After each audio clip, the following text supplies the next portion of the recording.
I was just 12 years old, not even a teenager yet or anywhere close to being an adult. You see, a couple years ago, I was in 8th grade and in a boarding school that pretty much cuts you off from your family.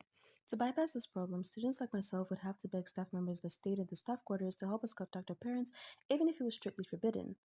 It was because of this that I formed bonds with two teachers, Miss X, an elderly woman who's pretty much mama bear to all of us in boarding school, and Mr. X, a young man in his 30s. This story is about Mr. X.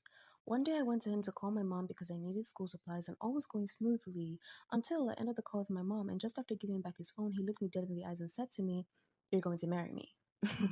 I was shocked, but thankfully I was an assertive 12-year-old because I gave him a small smile and told him plainly, "I will not." But just as I was walking away, he grabbed my wrist and said, "You will." I laughed it off, although I was uncomfortable, pried my hand free, and walked away. I was used to attention from boys, but not from a full grown man at 12 years old. I shrugged it off and forgot about it until a couple days later when I needed to call my mom again. My ex was being stricter than usual, so I had to go back to him. I completed the call and was about to skedaddle when Mr. X grabbed my wrist again and said, "I'm going to marry you. You be my wife."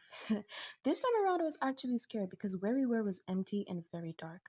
I mustered all the courage I could in my 12-year-old body and told him I wouldn't, wrenched my hand free, and speed walked away.